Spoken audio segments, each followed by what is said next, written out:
Bonjour à tous, pour ma première vidéo sur ma chaîne de New Horror Studio, je vous propose de parler de L'Armée des Morts de Zack Snyder, sorti en 2004.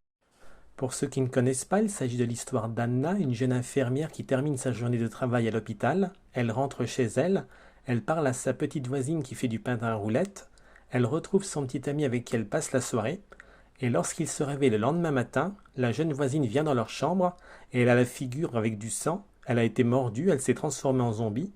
Elle attaque le petit ami d'Anna qui se transforme alors rapidement. Elle parvient à s'échapper et un peu plus tard, elle tombe sur un groupe de survivants avec qui elle décide d'aller dans un centre commercial pour s'y réfugier et tenter de survivre. Plusieurs acteurs du film sont devenus aussi des vedettes de séries télé, notamment Michael Kelly qui a joué depuis dans House of Cards aux côtés de Kevin Spacey, Mekhi Phifer qui a joué également dans la série Urgence, et Kevin Zegers qui a joué dans la série Titanic de Sang et d'acier. Le film est un remake du film Dawn of the Dead de George Romero de 1978. Et d'ailleurs, dans la version de 2004, dans l'Armée des Morts, on retrouve plusieurs acteurs qui ont joué dans le film de 1978, notamment Ken Foree, qui joue ici un téléévangéliste, Tom Savini, qui jouait en 1978 un motard à machette, qui incarne ici un shérif à la télévision qui est interviewé, et Scott Hale Reininger, qui joue un général également à la télévision.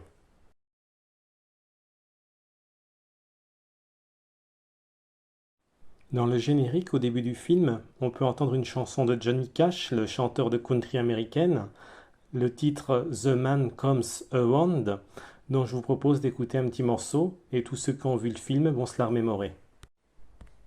There's a man going round taking names, and he decides who to free and who to blame. Everybody will be treated all the same. There'll be a golden ladder reaching down when the man comes around. La grande originalité des zombies dans ce film, c'est qu'ils sont rapides, ils courent très vite, ils peuvent courser des voitures ou des bus, ce qui les rend d'autant plus dangereux.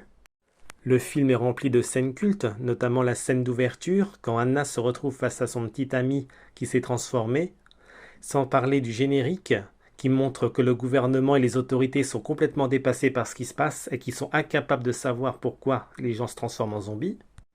Le réalisateur du film, Zack Snyder, fait d'ailleurs une apparition au générique. Il joue un des tireurs devant le Capitole à Washington qui essaie de chasser les zombies. Les attaques des zombies sont spectaculaires tout au long du film. Pour moi, la plus marquante, c'est celle de la dame forte qui meurt et qui se réveille presque aussitôt et qui court à une vitesse folle après Anna pour essayer de la manger. Le rôle de cette femme est d'ailleurs interprété par un homme, ce qui ne se voit pas du tout à l'écran. Une autre scène culte, celle de l'accouchement, qui est assez spectaculaire et qui peut faire penser à la série V de 1983 pour ceux qui connaissent. Ça vous fera une idée de ce qui se passe.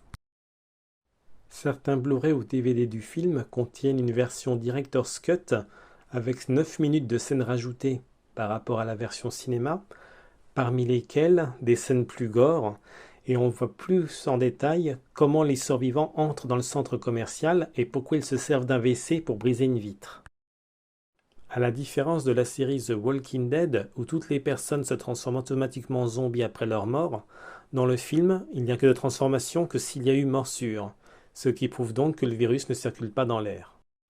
Pendant le film, plusieurs des survivants meurent, et à la fin du film, on ne connaît pas le sort de tous les personnages, on ne sait pas s'ils s'en sortent, on ne sait pas qui meurt ou qui survit.